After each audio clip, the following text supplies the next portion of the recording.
오늘도 이 거룩하고 복된 주일날 하나님 앞에 나오신 우리 성도님들, 그리고 이 시간에도 가정에서 예배하시는 모든 성도님들을 우리 주님의 이름으로 환영합니다. 우리 옆에 분들과 같이 한번 인사하고 예배드리겠습니다. 반갑습니다. 네, 반갑습니다. 이제 다 함께 묵상 기도함으로 하나님께 주일 일부 예배를 드리도록 하겠습니다.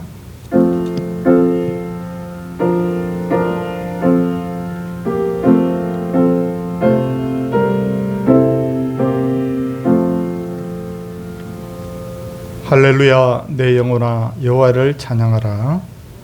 나의 생전의 여호와를 찬양하며 나의 평생의 내 하나님을 찬송하리로다. 아멘. 사도신경으로 신앙을 고백합니다. 나는 전능하신 아버지 하나님 천지의 창조주를 믿습니다. 나는 그의 유일하신 아들 우리 주 예수 그리스도를 믿습니다. 그는 성령으로 잉태되어 동정녀 마리아에게서 나시고 본디오 빌라도에게 고난을 받아 십자가에 못 박혀 죽으시고 장사된 지 사흘 만에 죽은 자 가운데서 다시 살아나셨으며 하늘에 오르시어 전능하신 아버지 하나님 우편에 앉아 계시다가 거기로부터 살아있는 자와 죽은 자를 심판하러 오십니다.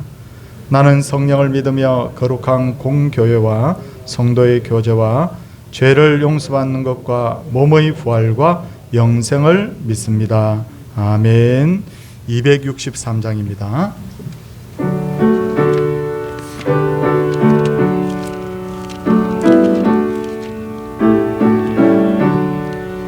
이 세상 험하고 나 비록 약하나 늘 기도 힘쓰며 큰 권능 얻겠네. 주의 은혜로 대속 받아서 피와 같이 붉은 죄 눈같이 이겠네. 주님의 권능은 한없이 크오니 돌 같은 내 마음 곧 녹여주소서. 주의 은혜로 대속 받아서 피와 같이 붉은 죄 눈같이 이겠네. 내 마음이 약하여 널 넘어지오니 돌가수 힘주사 굳세게 하소서. 주의 은혜로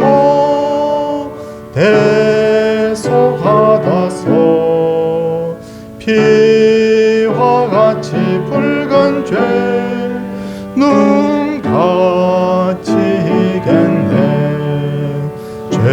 죄사함 받은 후 새 사람 되어서 주 앞에 서는 날 늘 찬송하겠네.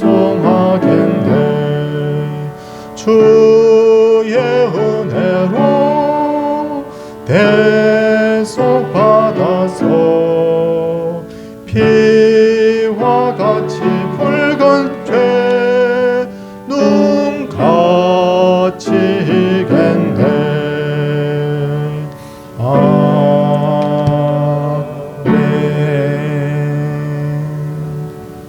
예배를 위해서 조성진 집사님께서 기도 인도하시겠습니다.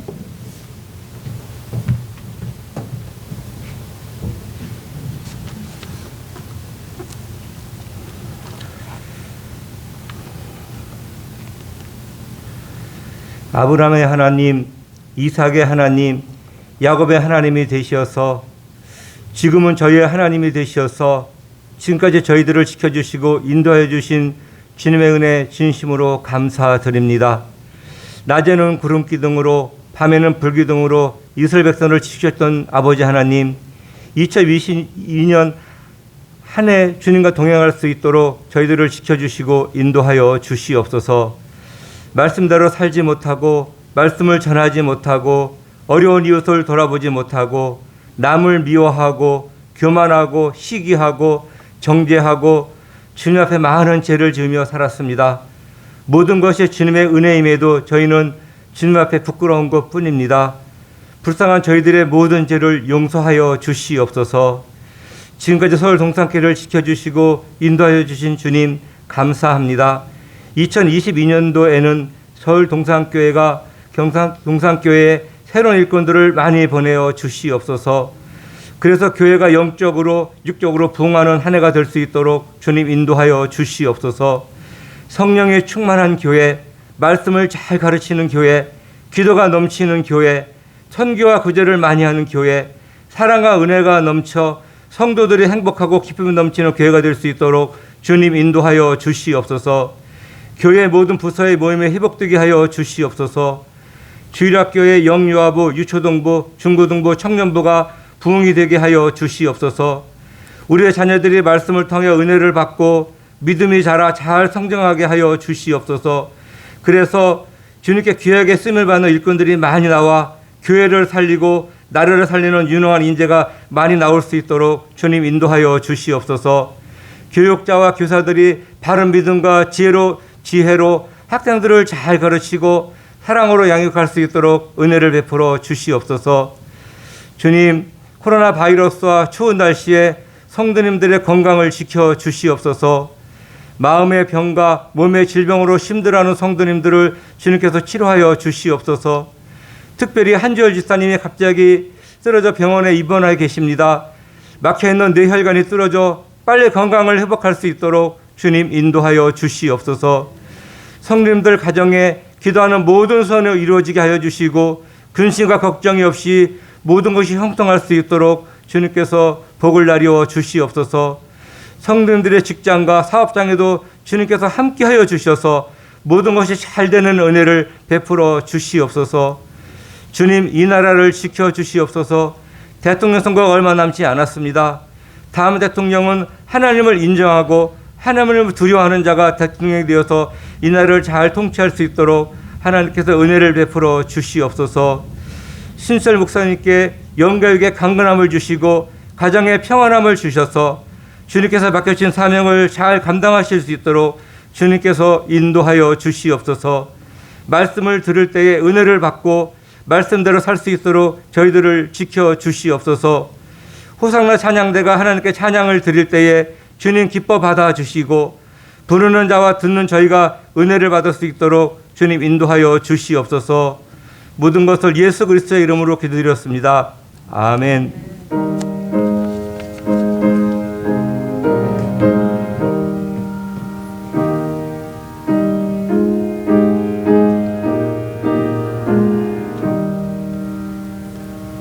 하나님의 말씀은 역대상 29장 1절에서 5절까지의 말씀입니다.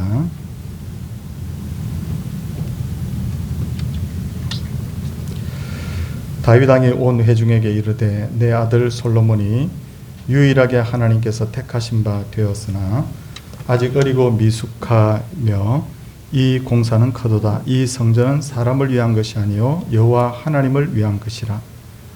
내가 이미 내 하나님의 성전을 위하여 힘을 다하여 준비하였나니 곧 기구를 만들 금과 은과 녹과 철과 나무와 또 마누와 가공할 금은 보석과 채석과 다른 모든 보석과 옥돌이 매우 많으며 성전을 위하여 준비한 이 모든 것 외에도 내 마음이 내 하나님의 성전을 사모함으로 내가 사위한 금은으로 내 하나님의 성전을 위하여 드렸노니 곧 오빌의 금 3,000 달란트와 수는 7,000 달란트라.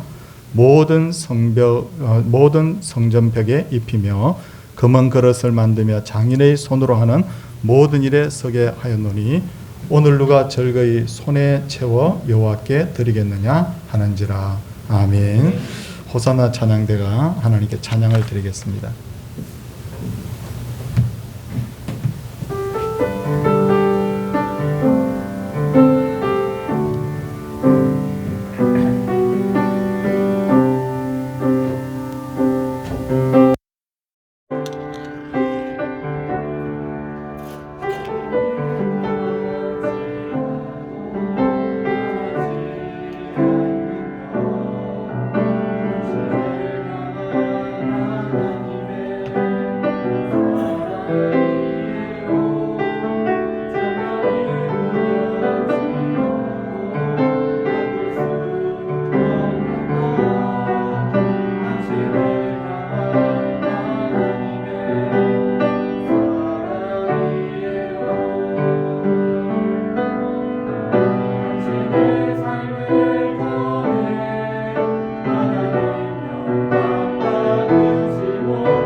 위대한 신앙인이요 이스라엘의 왕이었던 다윗은 우리 성도님들이 아시는 바대로 본래 양식이었고 가정은 굉장히 한미한 출신이었고 그의 고향은 베들레헴, 마치 말해서 그는 이름도 없는 그런 마을의 시골 출신이었습니다. 그런데다가 다윗은 집안에서조차 인정을 받지 못했죠. 사무엘이 이새의 아들 중에 이스라엘의 왕을 세우려고 그의 집을 방문했을 때 그의 형 7명은 다 대기를 하고 있었는데 그때도 다윗은 들에서 양을 치고 있었죠. 이새는 다윗이 나이가 어리고 여러모로 부족하기 때문에 왕이 될 확률은 0.1%도 없다고 생각한 것 같습니다. 거기다가 이스라엘이 블레셋과 전쟁이 일어났을 때 다윗의 형들은 전쟁에서 참전하는데 다윗은 전쟁이 나가지 않았죠. 아마 나이가 어렸던 것 같습니다. 그는 아직 전쟁에 나가지 않고 집에 있는데 아버지가 전쟁터에 나가 있는 형들의 안부가 궁금하니 면회를 하고 오라라고 그렇게 다윗을 보냅니다. 동생이 면회를 오면 막 형들은 야 다윗 정말 수고했다고 어떻게 여기까지 왔느냐 이렇게 해야 되는데 큰형 엘리압은 다윗에게 양들은 어떻게 하고 내가 여기 왔느냐 그렇게 책망을 합니다. 그만큼 다윗은 집안에서도 인정받지 못하는 사람이었다는 거예요. 그런데도 왜 하나님께서는 아무것도 없는 다윗을 택하셨을까요? 성경을 보면 두 가지 이유가 있습니다. 첫째는 하나님께서 그의 마음의 중심을 보셨다. 하나님은 천지 만물을 창조하신 분이기 때문에 누구든지 원하는 자에게 재능과 물질을 얼마든지 주실 수 있는 분입니다. 그러기에 하나님께서는 재능이 많은 사람을 찾으시는 것보다 다윗처럼 중심이 바로 된 사람을 찾고 계셨던 것이죠. 둘째로 하나님께서 이처럼 다윗을 택하신 것은 은혜가 무엇인지를 깨닫게 하기 위해서 만일 다윗이 모든 면에서 탁월하고 재능도 많고 집안도 좋았다고 하면 그를 왕으로 세우게 되면 백성들이 전부 다 야 다윗이 정말 잘나서 왕이 되었구나 라고 생각할 거 아니에요. 어쩌면 다윗도 그렇게 생각했을 수도 있는 것 아닙니까? 그런데 아무것도 가진 것 없는 양치기였던 다윗을 하나님께서 왕으로 세웠을 때 다윗은 야 이것이야말로 하나님의 은혜구나. 그는 가는 곳마다 그리고 시편을 통해서 하나님의 은혜로 자기가 왕이 되었다는 고백을 여러 번 하는 것을 볼 수가 있습니다. 그러기에 다윗은 하나님을 위한 일이라면 무엇이든지 하려고 했고 그 중에 하나가 뭐냐면 하나님을 위하여 성전을 건축하는 일이었어요.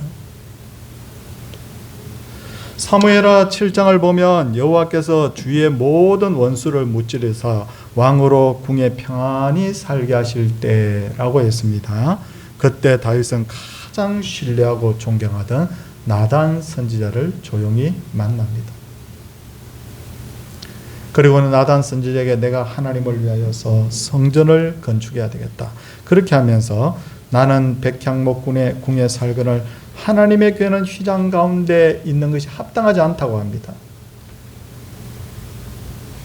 성도님들이 아시는 대로 다윗이 살고 있는 그 궁전은 백향목 궁으로 지어져 있습니다. 백향목으로 지어져 있었는데 당시에 백향목은 중동에서 가장 비싸고 좋은 목재였죠. 그에 반해서 하나님을 상징하는 법궤는 휘장 가운데 안치가 되어 있었는데 휘장은 나무, 동물의 가죽, 천 이런 것들로 만들어진 그냥 인간적으로 보면 보잘것없는 그런 것이었어요. 그러므로 다윗의 생각에는 나보다 100배, 1000배, 10,000배 더 위대하신 하나님이 휘장에 있고 내가 백향목 궁에 있는 게 옳지 않다고 생각을 한 거죠. 그러자 이 말을 들은 나단 선지자는 기뻐하면서 그 말에 찬성을 하는데 여호와께서 왕과 함께 계시니 마음에 있는 모든 것을 행하소서라고 그렇게 합니다. 제가 생각하기에도 하나님이 더 좋은 집에 거하셔야지 왕이 어떻게 하나님보다 더 좋은 집에 거한단 말입니까? 그런데 바로 그날 밤에 하나님께서 나단 선지자에게 나타나서 다윗에게 성전을 건축하지 말라고 전하라는 거예요. 성전 건축하지 마. 그리고 그 이유를 크게 두 가지를 말씀하시는데, 첫째는 하나님께서 지금까지 그 어느 누구에게도 성전 건축하라고 하신 적이 없다. 그리고 약간 뒤에 내용을 약간 읽어보면 이제 막 평화의 시대가 도래했는데 백성들에게 다시 너무 큰 부담을 줄 수 없다는 거죠. 하나님의 사랑이 묻어나는 겁니다. 그리고 둘째는 우리 성도님들이 잘 아시는 대로 다윗이 전쟁을 치르는 동안에 손에 너무 피를 많이 묻혔다는 거예요. 거룩하신 하나님의 성전을 짓는데 피 묻은 손으로 어떻게 그 성전을 지을 수 있겠나?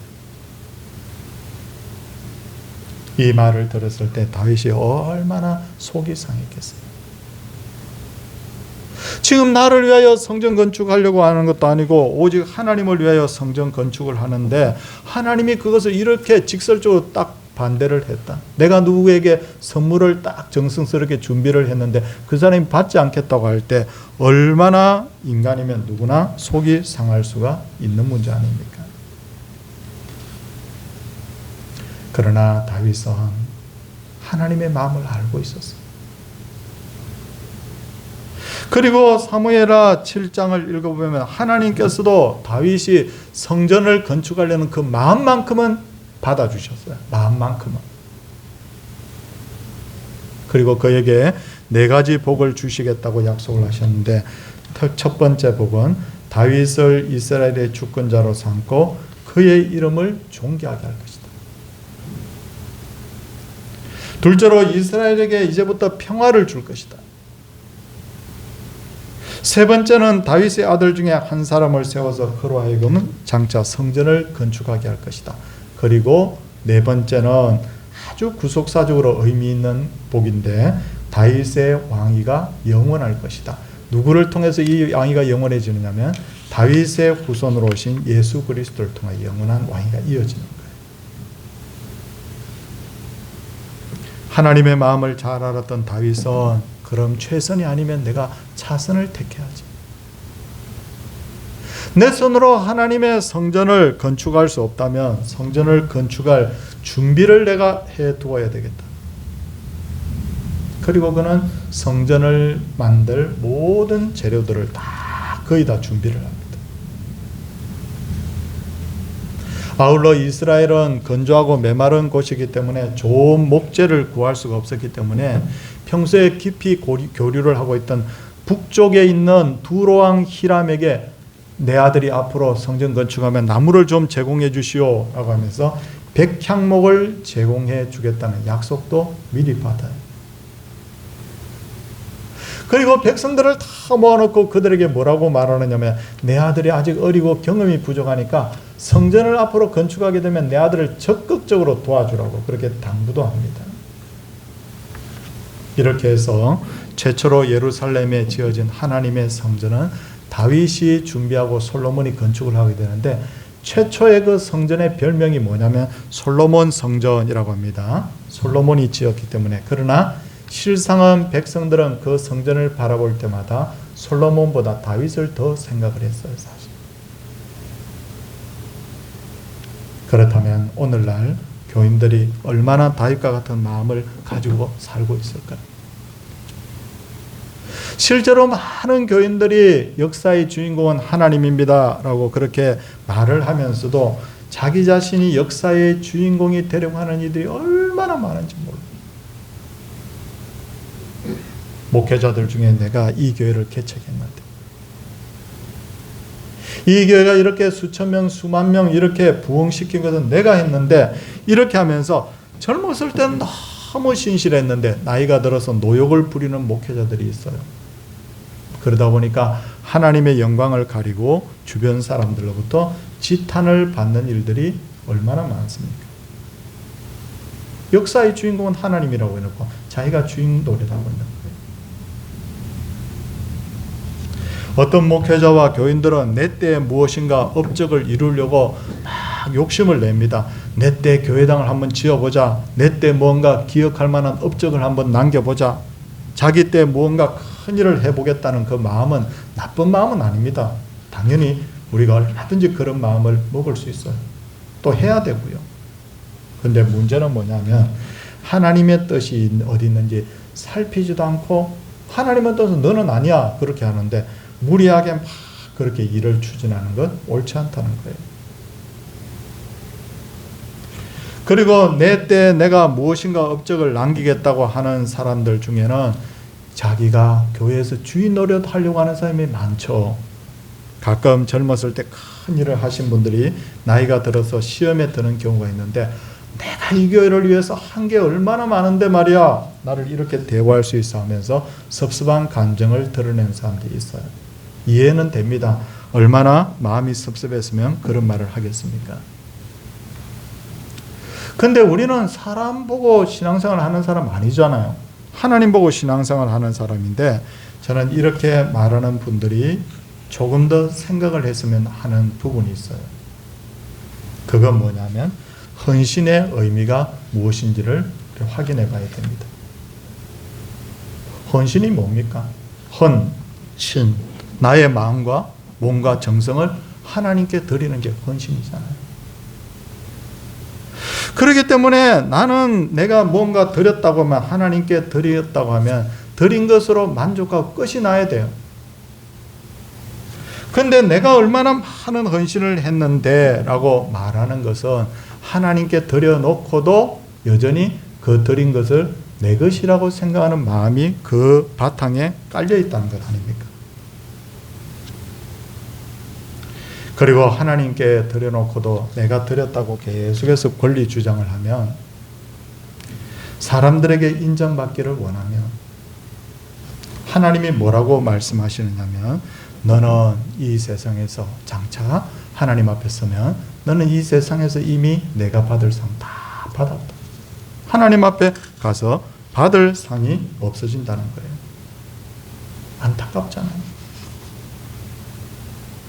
그러므로 하나님을 위해서 헌신하는 것도 그리고 성전을 건축하는 것도 모두 하나님이 정하신 원리대로 하나님의 뜻대로 원리대로 그렇게 하지 않는 것은 하나님이 미워하신다는 것을 우리가 반드시 기억을 할 필요가 있습니다.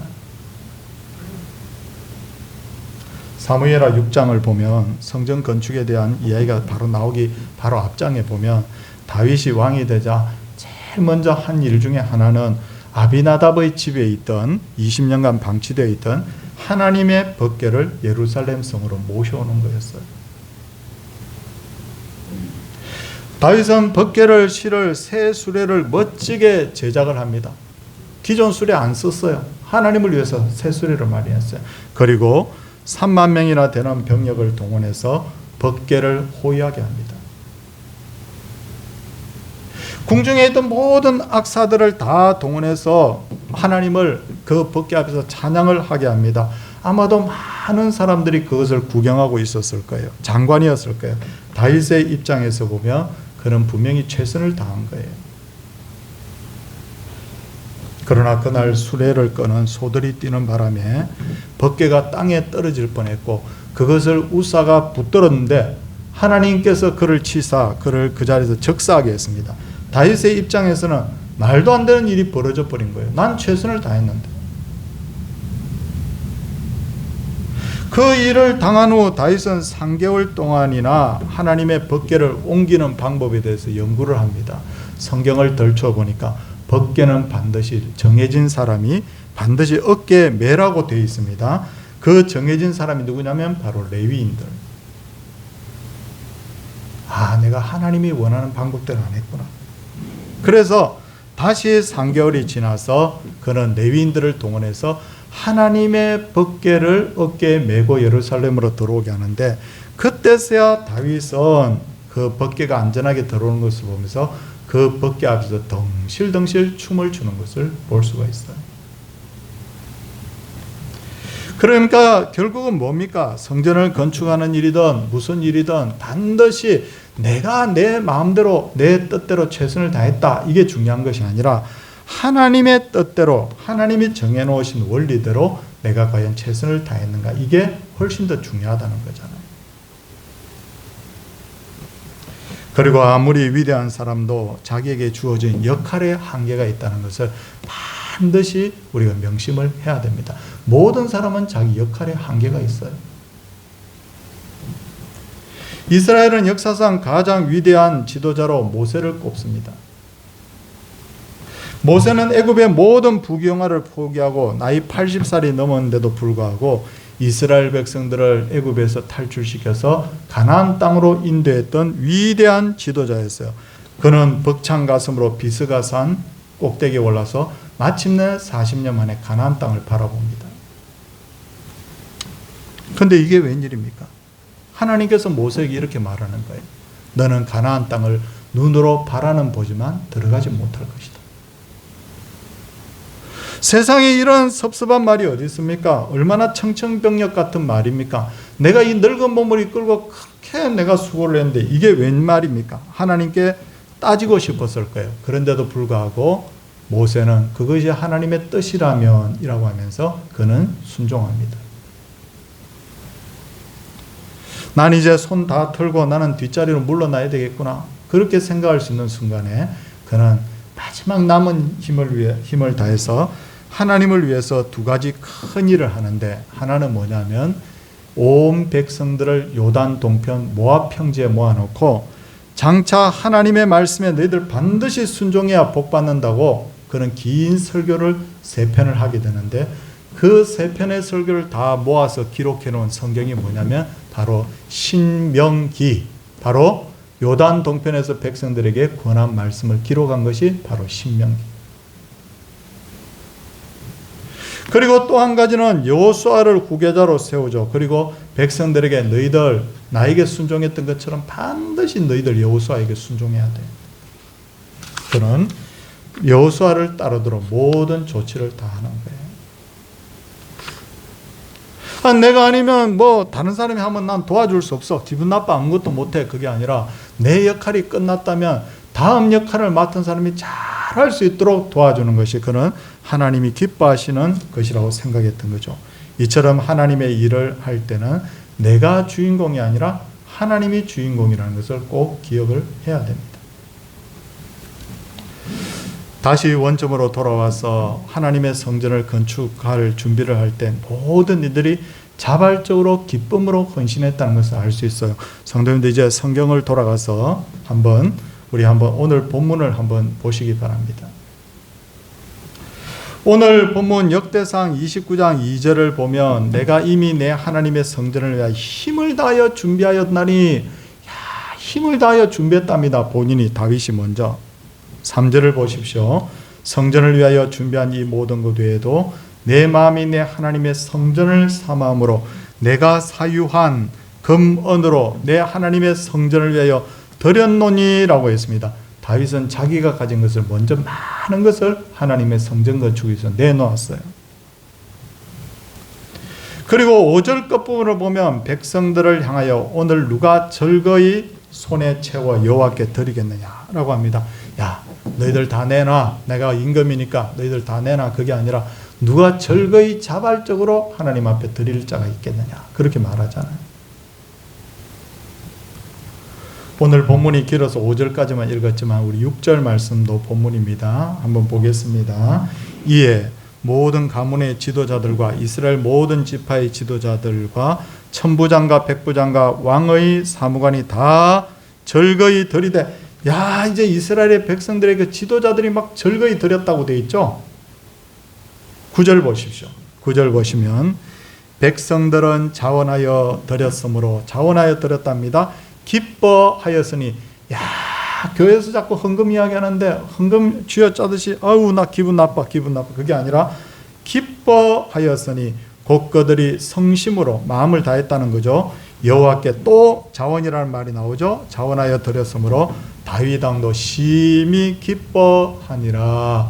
성도님들, 오늘 1절부터 9절까지 사실 본문이라고 볼 수 있는데 여기 보면 나오는 말이 뭐냐면 드렸다, 절거히, 자발적으로, 기쁨으로, 그런 표현이 계속 나온다는 거예요.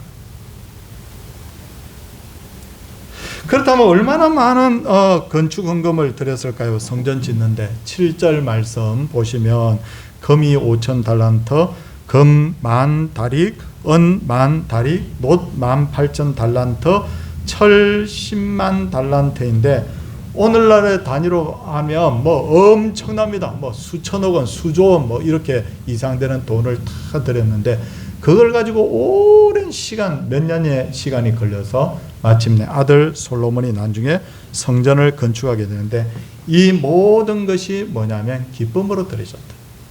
억지로가 아니라 뭐 누구 눈치 보고 야, 저 사람이 뭘 헌금을 많이 하는데 나도 좀 뭐 하지 않으면 아이고 비난받을까. 그게 아니라 다윗도 백성들도 지도자들도 다 기쁨으로 자발적으로 이렇게 하나님 앞에 드렸다. 드리고 나서도 이들에게는 기쁨이 넘쳤다. 그렇게 성경에 기록되어 있어요. 성도님들, 이게 바로 과부의 2렙돈을 드린 그 마음 아닐까요? 우리가 이렇게 충성해야 되지 않을까요?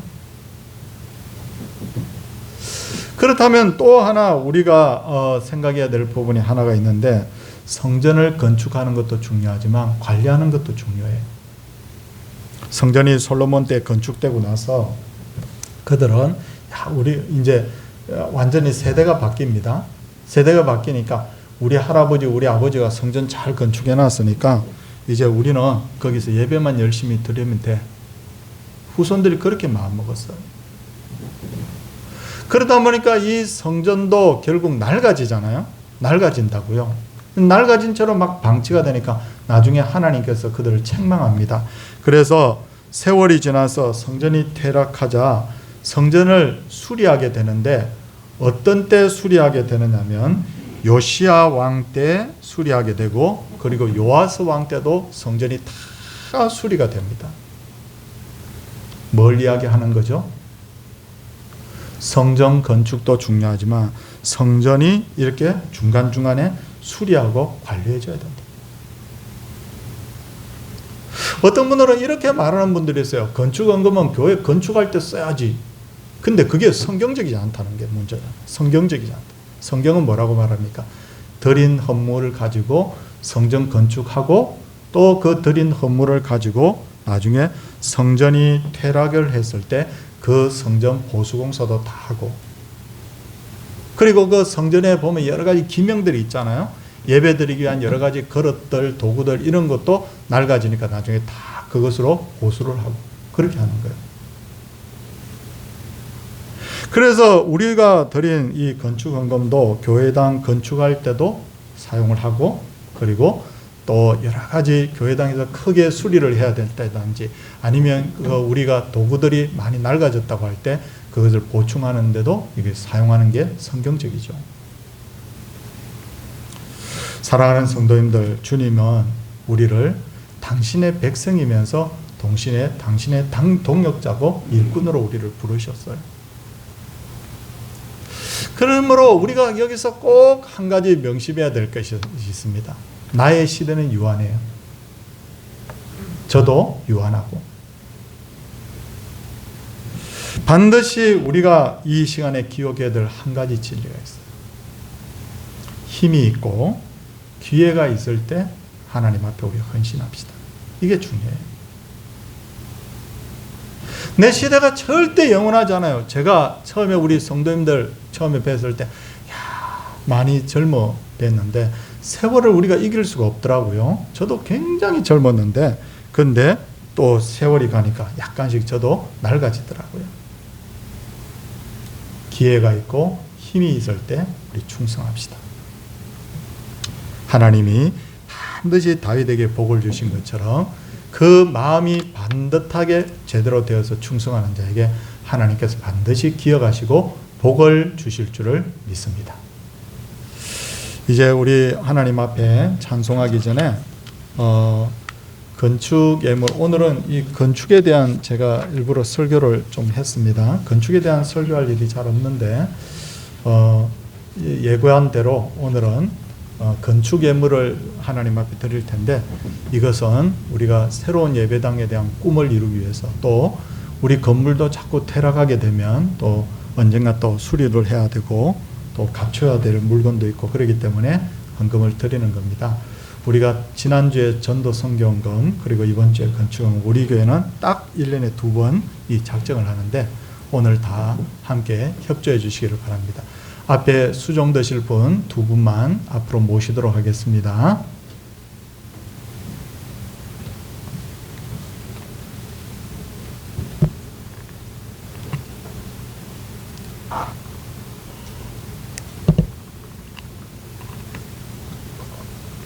기도하겠습니다. 하나님 아버지, 다윗이 하나님을 위하여서 이 성전 건축을 위하여서 헌신했던 그 마음을 가지고 오늘도 우리가 하나님의 이 새로운 성전 건축에 대한 꿈, 그리고 또 이 교회당이 낡아지며 여러 가지로 보수하고 또 손을 대야 되는 여러 가지 일들을 위해서 하나님을 위하여 즐거이 헌신하기를 원합니다. 모든 분들이 가능하면 다 참여하게 하시고, 너무 형편이 어려워서 할 수 없는 분들의 마음도 헤아려 주시고, 그래서 우리는 누구나 다 즐거이 하나님의 손에 채워서 여호와께 드리는 교회, 그러므로 복을 누리는 그런 모든 그 역사가 있는 교회가 되게 하여 주시옵소서. 예수님 이름으로 기도드리옵나이다. 아멘. 214장입니다.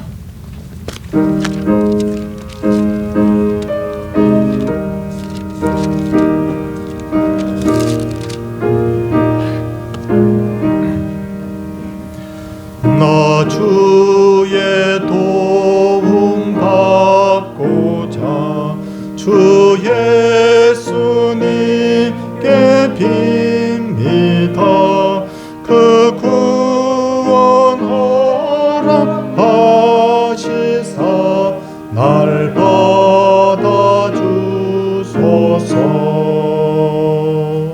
내 모습 이대로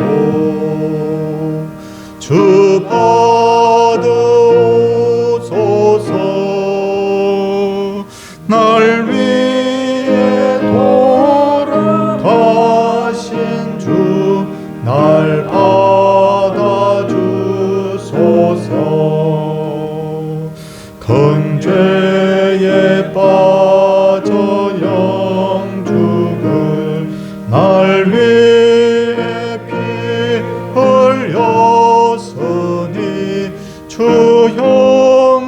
형상대로 빚으사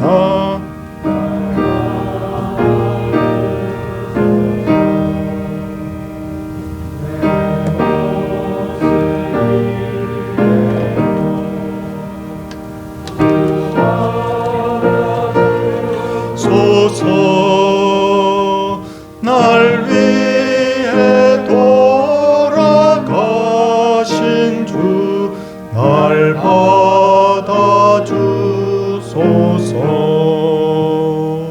내 힘과 결심 약하여 널 깨어지기 쉬우니 주 이름으로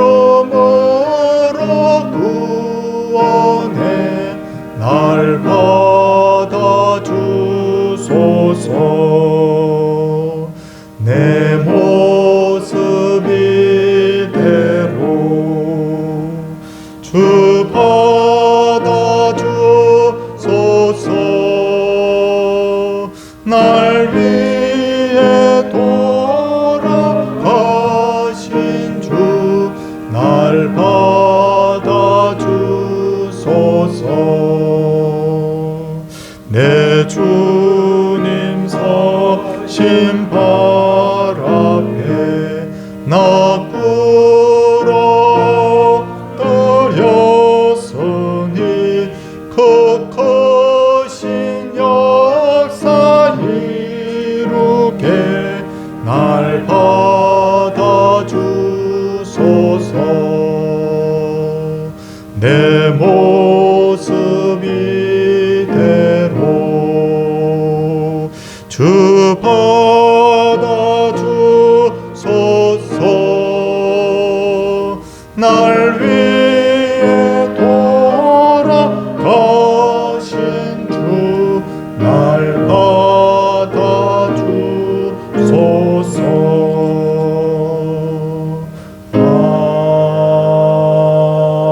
아멘.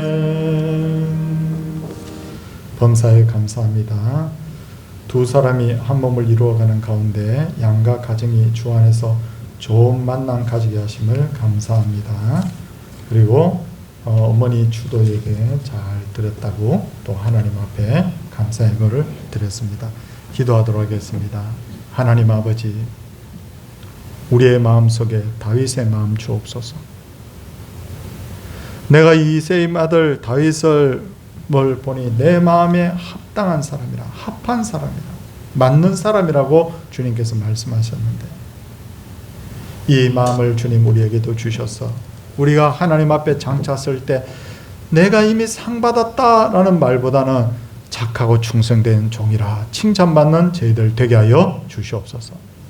아버지 하나님, 우리가 오늘 헌물을 이렇게 함께 건축예물을 작정을 했지만 주님께 동전 하나를 드리더라도, 어떤 예물을 드리고 어떤 땀 흘려 충성하는 일을 하더라도 다윗의 심정으로 자발적으로 헌신적으로 절거히 우리가 하나님 앞에 헌신할 수 있도록 주님 은혜 베풀어 주옵소서. 그래서 주님, 우리가 주 앞에 섰을 때 받을 상이 많게 하여 주시고, 또 그 상이 하나님이여 땅까지 이어져서 하나님, 우리와 우리 자손들이, 우리 가정이 다 복을 받게 하여 주시고 우리 교회가 복이 넘치는 그런 아름다운 교회가 되게 하여 주시옵소서. 주님, 구하고 또 구합니다. 병석에 누워있는 놈들 불쌍히 여겨주시고 그 가족들을 긍휼히 여겨주시옵소서. 진로의 문제로, 결혼의 문제로, 진학의 문제로 하나님 여러 가지 고민하고 있는 우리 청년들에게 하나님께서 2022년도에는 복이 있는 해가 되게 하여 주시옵소서. 어쨌든지 하나님을 기쁘시게 하면 하나님이 반드시 복을 주신다는 것을 기억하고 우리 청년들이 복받는 청년들 되게 하여 주시옵소서. 염려하며 걱정하는 인생의 문제로 그렇게 나온 분들이 있습니다. 위로하여 주시고 하나님이 응답하여 주시고 아무것도 염려하지 말라고 말씀하신 말씀처럼 염려하기보다는 기도하게 하심으로 다 응답받는 놀라운 역사가 있게 하여 주시옵소서. 주 앞에 11조를 드리며 감사의 물 드렸나이다. 하나님 앞에 귀한 건축 예물과 주정 예물을 하나님 앞에 구별하여 드렸나이다. 하나님이여 받으시고 드린 모든 손길들이 복을 받고 또 받고 날마다 주님 구합니다. 복이 있는 우리 성도들, 우리 교회가 되게 하여 주시옵소서. 주 예수 그리스도의 은혜와 하나님의 사랑과 성령의 감동 감화하심이 하나님의 백성들 위해 이제로부터 영원토록 함께 있을지어다. 아멘.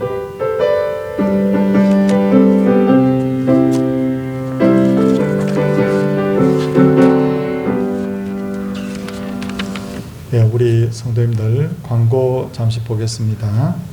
오늘 우리 성도님들 기도 제목, 제가 실명 있는 건 다 빼고요, 실명은 다 빼버리고 기도 제목을 다 정리를 해서 우리 성도님들께 A4지 앞 뒷면으로 그 비슷하게 일치하는 그 기도 제목들도 하나로 통합을 해서 이렇게 다 나눠 드렸거든요. 왜 나눠 드렸을까요? 우리가 이 기도 제목을 가지고 우리가 함께 기도하자 하는 의미에서 제가 나누어 드렸습니다. 그러니까 우리 성도님들 꼭 가지고 다니시면서 펴놓고 기도하다가 눈 떠서 하나 보시고 또 기도하시고 이렇게 하면 됩니다. 그래서 꼭 함께 기도해 주시기를 바랍니다.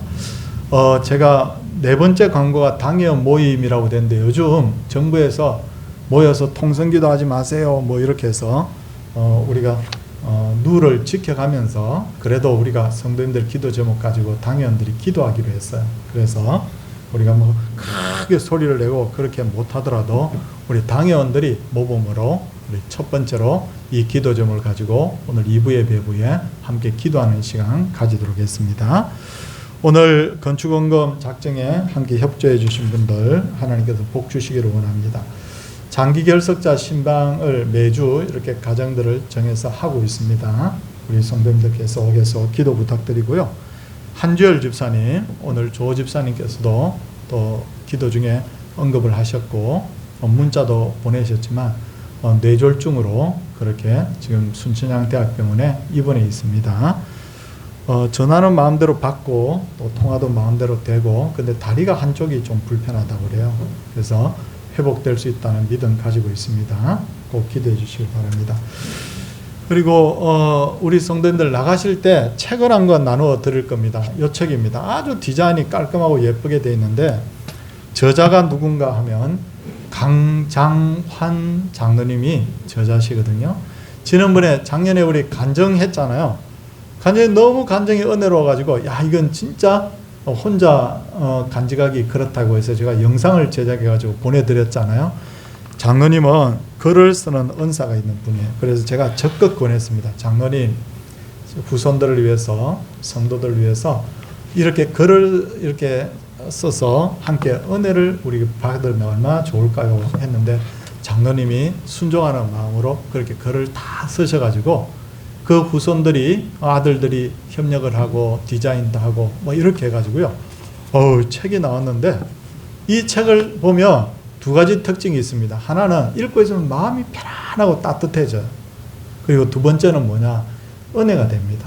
이게 그냥 그냥 두서없이 쓴 글이 아니라 야 장로님이 이런 은사가 있었구나라고 느껴질 정도로 아주 그런 책입니다. 그래서 지난번에 우리 장성희 권사님 시집도 내시고 했는데 귀한 일입니다. 귀한 일인데 한 권씩 가져가셔서 글자 수가 그렇게 많지 않기 때문에 한번 꼭 읽어보시고 함께 은혜를 나누었으면 합니다.